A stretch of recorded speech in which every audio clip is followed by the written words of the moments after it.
So I'm just saying, men, we are the source of all challenges and solutions in our societies.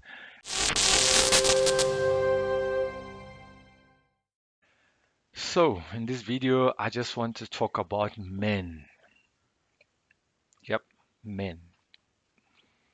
I really had a tough moment in reflecting about what does it really mean to be a man for my family.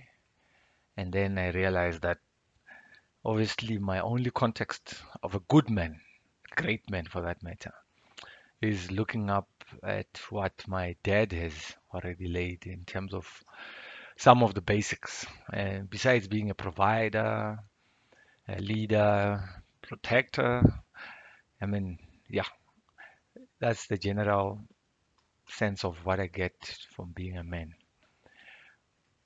And then I also, like South Africa right now is in a very interesting space where there's just a lot of um, social challenges.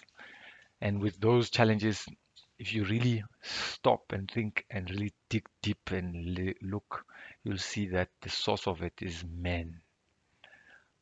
Men. Yeah. Uh, as hard as it is to swallow, but men are the real problem in society. I almost feel like if the man is right, the world would be right, and that's why I also think this is the other reason why I had to make this recording for this journey because most men would not go through what I'm going through. I know for a fact that some of my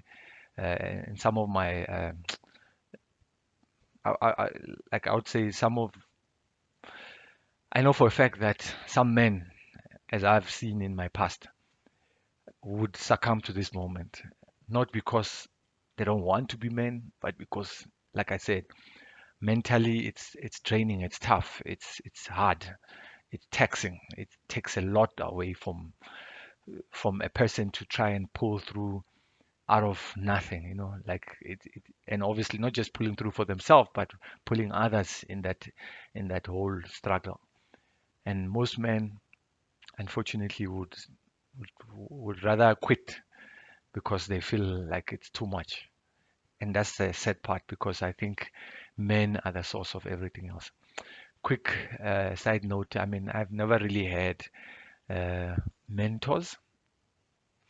I've tried in the past, I've tried, especially growing up in church. I've tried to look up to people that are like, they seem more successful in their lives from far. Of course, we all look at people and judge them from what we see. They seem more successful and obviously approach them and looking for some form of guidance, mentorship. And one highlight that really took something away from me or really gave me a strong life lesson is there's this gentleman who was very, very, very well respected within our space. And he was a successful businessman by the look of things, obviously, because you can see he drives a nice car, he stays in a nice area, and his beautiful clothing smells good. I mean, unfortunately, those are some of the things we used to judge in society. And yes, I was still growing up, and I looked at those things and like, wow, this guy. I think probably first time he pulled up in our church was in a Range Rover, and soon he was driving a Mercedes Benz. I'm like, wow, how does this guy do it? Like how powerful is that? Yeah. Long story short, it's I think probably now a few years later, and I don't know what happened, but he passed on because he apparently they say he committed suicide.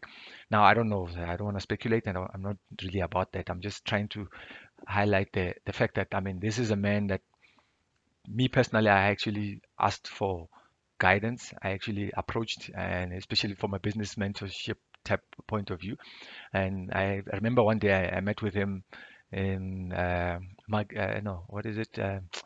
What is this nice fancy restaurant? Not Mug and Bean, man.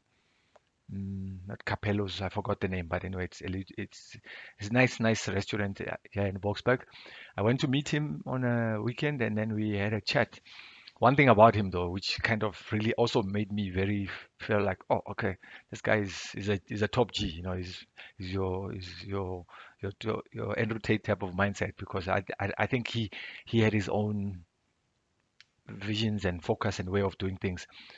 One thing when I met him on that day, he pulled out the smoke and he pulled the smoke, and I was like, okay, this guy's smoking. He's a Christian. What's happening? And that's where I think some of my belief system started being shattered because I think as a general society, we tend to judge a lot around what someone does versus who the person really is. Because I mean, how many people don't smoke and they're murderers, and how many people don't smoke and my dad was a heavy smoker and I love him to bits. So I'm just saying, like for me, for him to come out to me as honest and genuine as he was also a first sign that, oh, this guy is real. He's a person. He's not gonna come here and pretend to me like, no, don't smoke, don't drink, don't. I think he did all those things and still was able to, at that point in time, was able to obviously put up a perception of this successful mogul that he was in my view. He's always been. Hence, I was obviously approaching him for a role model. I mean, mentorship. So I could say he was one of my role models. Yes, but unfortunately, he passed on. And says he killed himself, and that to me was like hard. And I mean, this is a man again. I'm talking men. Now he left a void because obviously his wife and kids, and it just leaves a lot of things that probably will outlive him. And obviously, hopefully, another man somewhere, somehow in the future will have to kind of face up to some of those consequences. And I'm saying this because I'm sure there was a reason behind that. And I'm sure some of these reasons are hard to discuss in front of people, but generally, I mean, most of the time we suffer from the common things, finances, relationships, yeah, you know, and obviously the one leading to the other somehow they interchange, and obviously, more than anything else, is the most important one is the mindset and the mentality that mental health, they call it, in other spaces. So all I'm just saying is these are men, these are men that when they fail, there's a huge impact in society. And my dad was a role model. Definitely my first role model has been my father. I've always wanted to be like that guy. I didn't know why. Well, I know why. Because he was big, he was tall, he had a grace around him, he was calm, he had big hands, like, so you obviously want to be as big as him and grow up. So that was my real role model, always will be. But now one thing about him as well, I mean, if I come to think about his death when he was about to pass on, I think he had a heart attack. He had a heart attack while driving because he was a truck driver while driving during the day, and probably was a minor one, so he didn't really go for doctor's visit and stuff. And then he just drank painkillers and that's it. And then later on, probably had a follow through, and then obviously things didn't go well. We had to take him to hospital, and obviously there was never he never came back home from that. So and now, what is a heart attack? If you really come to think about it, it's a lifestyle disease. Some people would say some of them is hereditary, like from the genes. Some of it is probably mentality. Like I mean, probably he was stressing about something that triggered something. I don't. But more than anything else, he was always working very hard. I mean, he worked till his last day, whereby he was driving when he even got the heart attack. But I don't think he had enough in his coffer to go and stop and go look for expert because obviously it was a cost. Now I'm thinking this is my role model in terms of like obviously providing for his kids and taking care of his family, but now also again him not having the financial muscle as a man that obviously impacted his life eventually. Yeah. Anyway, so then obviously my great he's dead. Apparently, I don't know. I don't know him, but I have a namesake from him. One of my name is named after him. So obviously, there's always been that curiosity about who this guy was. Yeah, he was actually an entrepreneur at heart. I don't know much about him besides the fact that he had 5 wives. Yep, 5 wives. Maybe I should have. Okay, no, maybe not. Yeah, but anyway, he had 5 wives, and then with these 5 wives, many children. Interesting thing that I appreciate about him that I'll always put out in conversations is the fact that he obviously somehow allowed or I don't know if it was organic or by intention, but it looked like all his children get along very well from all wives, which is interesting. I'm not sure about the other negative sides, which I'm not going to entertain at this point. But I'm just saying, like, at least for him to have grown such a big family and bring him together. But one thing for sure, I know for a fact that he wasn't obviously fully present with all kids, all wives at the same time, which again, men lacking somewhere somehow. And obviously, I'm sure there are some of the kids that probably had an impact from not having him around. And obviously, he left the kids to be raised by their moms, which is obviously good. But again, men, the role they played created the society, created, you know, the way in which things turned out. Because he was not never fully there, but obviously had five wives. But anyway, and then my best friend, one of my friends who grew up with, uh, I think his story is amazing. So what happened is he lost everything as well. Actually, he came up very nicely in his career. Also went up. He was making good money, living in nice places, and enjoying the nice life, middle class. And then things went south, and obviously lost everything. Like I mean, lost everything to a point where he actually even lost his partner. And then in that moment, I think it almost like he was by himself and had to really dig deep. And I think that's where his real transformation came, because out of that he found himself, and finding himself through that moment where most men would have given up, would have thrown the towel. I think I'm sure in some days he actually did give up, but then it kept coming back because he knew who he was and he wanted better for himself. And he fought through himself and his beliefs of what the society puts on us. Like, for example, one thing that he really did, which most men would never do, when he really figured himself out, he went to live with his wife, even though they didn't have a place to stay yet. They stayed at his wife's place because, for whatever reason, but he was able to live at his wife's place as the man. How many men would do that? Because the society tells you, no, you can't live at your wife's house because it's like you're not man enough. You should be the one providing all these beliefs. Today, I mean, they're living a happy marriage with their four kids, and it's been a blessing upon blessing to see them grow and be inspired by their journey. All in all, I'm just saying, like, that's a man who stood up for what he is. And I think for more than anything else, it was not about the money because they had literally no cent. Like, if one day probably I'm going to invite him to speak about his own journey to actually share with the world, because I think to me still deserves to be shared, because there's a lot of men that needs to hear that being a man is not money, and being a man is about being present and obviously having the vision and the leadership and the all that. And that's why most men would come up with all sorts of excuses to go and cheat, to go and steal, to go and it's not about that. A lot of men that are currently sitting in jail right now crying because they were trying to provide for their family. Yeah, we understand, and I mean, I'm not gonna judge. It's not for me to judge, but without that, you can still be a father and still be a man to your child and daughter and son and take care of your family. As I've seen it. I'm not talking something that's in theory. I've seen how painful it is, but how practical it can be as well, and how real it can actually have a real result. So I'm just saying, men, we are the source of all challenges and solutions in our societies. And with that said, uh, I mean, one of the great men that I still look up to today, also born from the East, is Mr. Vusi Thembekwayo. I mean, obviously, I don't know the dynamics behind his upbringing, besides the fact that obviously I know he came from a township, like I came from a township, like many men came from a township. I mean, he's an intentional, he's a global citizen. That's what I can call him. He's a global citizen, and that guy still fuels me till today, and I look up to him big time. So, but look at his role as well. And his life has not been without challenges, believe you me. His life has not been without challenges. We've seen it, and I think it's just like I could envy him and want to be in his shoes, but definitely not, because obviously I appreciate my life and I love it for what it is. But what I'm trying to say is, like, even at his level, where he's probably a multi-billion rand individual as he is, he still has to wake up and deal with challenges of being a man, because I think he still has a family, a wife and kids, and he still has to lead them and live up to a standard.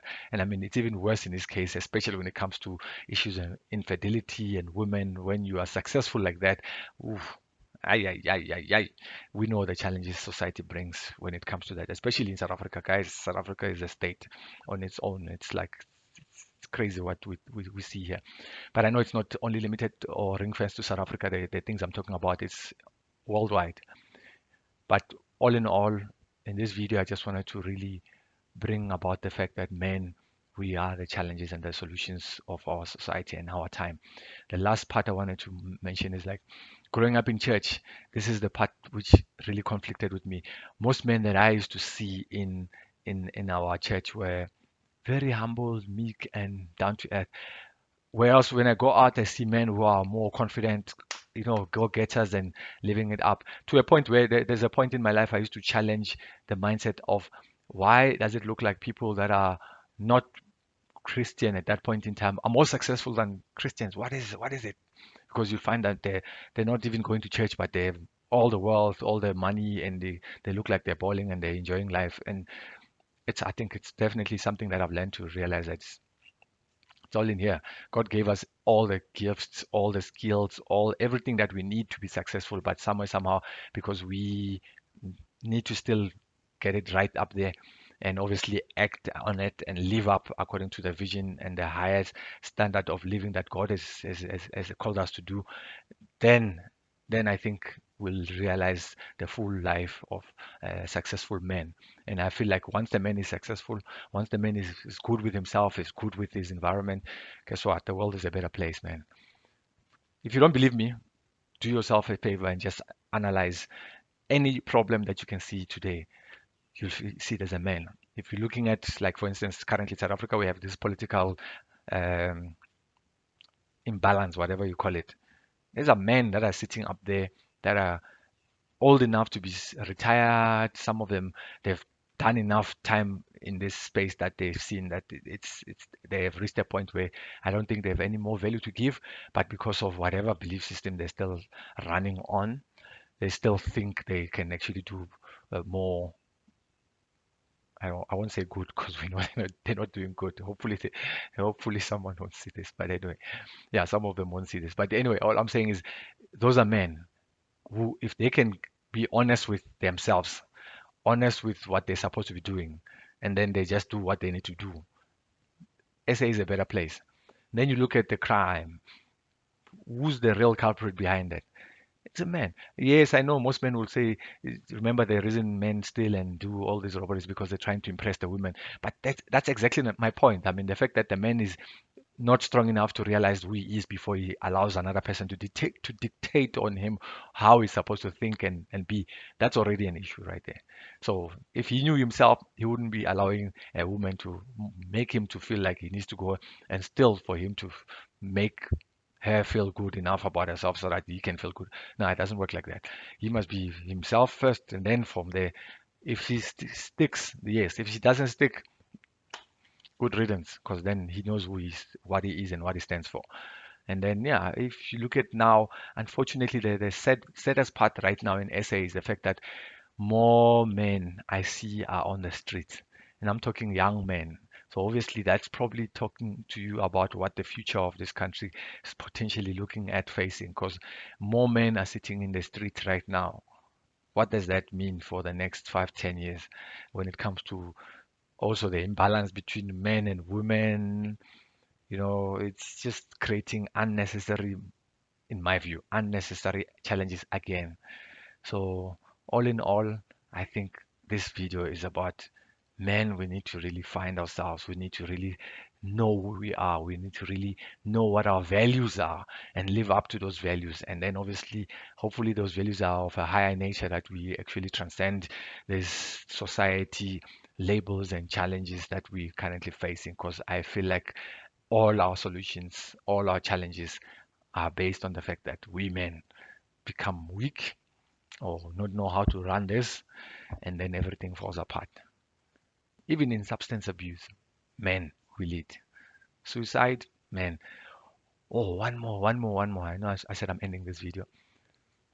There's a man, he's actually a celebrity. I mean, the past few years, there's been a couple of high-profile suicide cases that have taken place in South Africa. One of them, I think, is I forgot the guy's name, man. I don't like forgetting the name, but anyway, he he was a actor, probably basically he's a celebrity, and with him being in that space where he realized that men need help, he actually started an organization of men where he wants us men to talk to each other about men issues, and because women talk a lot and they speak about their stuff amongst themselves somehow. We assume that.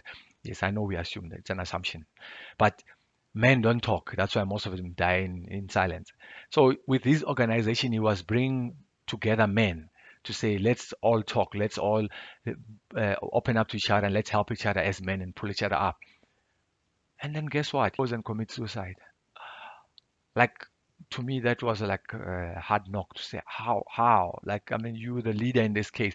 So imagine all those men that are coming up to sit and talk around the round table that you've created. Now, how is that gonna be? Like, I'm sure the organization still exists, but I'm just saying, like, it just shows you that this thing is as real as it is. Like, men, we are the source and the solution to our challenges. And yeah, we are the source to our challenges and our solutions. That's what I'm trying to say. So yeah, I know I went a bit too much on this one, but I felt it's necessary for us to really think, stop, and think. With all the challenges that we face, I think we can conquer, we can do it, we can do it, we can make it, we can break through. We just need to keep holding ourselves up to the higher vision of ourselves, not the things that are currently trending, those things that are making a man look cool by having many girlfriends, substance abuse, and doing all sorts of funny things. No, no, no.